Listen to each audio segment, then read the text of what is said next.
মার্কিন উন্নয়ন সংস্থা ইউএআইডি ভেঙে দিয়ে বিদেশি সহায়তা স্থগিত করে দিয়েছেন প্রেসিডেন্ট ডোনাল্ড ট্রাম্প, যার ফলে এর নেতিবাচক প্রভাব পড়ছে বাংলাদেশে আশ্রয় নেওয়া লাখ লাখ রোহিঙ্গা শরণার্থীদের উপর। রোহিঙ্গাদের জন্য মাসিক খাবারের বরাদ্দ অর্ধেকে নামিয়ে আনার পরিকল্পনা করেছে বিশ্ব খাদ্য কর্মসূচি WFP।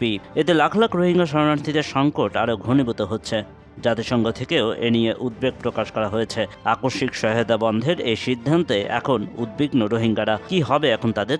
রোহিঙ্গা শরণার্থীরা জানাচ্ছেন, যুক্তরাষ্ট্র এবং ইউরোপিয়ান দেশগুলোর সহায়তা স্থগিতের ঘোষণায় তারা বেশ উদ্বিগ্ন হয়ে পড়েছেন। সহায়তা বন্ধ হয়ে গেলে তারা কি করবেন এ নিয়ে শঙ্কায় দিন কাটছে তাদের। বার্তা সংস্থা রয়টার্সের প্রতিবেদনে বলা হয়েছে, 10 লাখের বেশি রোহিঙ্গাকে আশ্রয় দিয়েছে বাংলাদেশ, যাদের সকলেই প্রতিবেশী দেশ মিয়ানমারের সহিংসতা থেকে পালিয়ে এসেছেন। বর্তমানে বিশ্বের সর্ববৃহৎ শরণার্থী শিবির হচ্ছে কক্সবাজারের রোহিঙ্গা শরণার্থী শিবির। বাংলাদেশে আশ্রয় নেওয়া রোহিঙ্গা শরণার্থীরা আশঙ্কা করছেন, সহায়তা বন্ধের ফলে খাদ্য ও স্বাস্থ্য ঝুঁকি আরও জটিল হয়ে উঠবে, যার ফলে তাদের মধ্যে অপরাধ প্রবণতাও বাড়তে পারে। বর্তমানে শরণার্থী শিবিরে পর্যাপ্ত পরিমাণে চিকিৎসকও নেই বলে জানাচ্ছে বার্তা সংস্থাটি। মার্কিন পররাষ্ট্র দপ্তরের ওয়েবসাইটে প্রকাশিত তথ্য অনুযায়ী 2017 সাল থেকে এ পর্যন্ত রোহিঙ্গাদের জন্য সবচেয়ে বেশি সহায়তা দিয়েছে যুক্তরাষ্ট্র, যার পরিমাণ প্রায় $2.4 বিলিয়ন।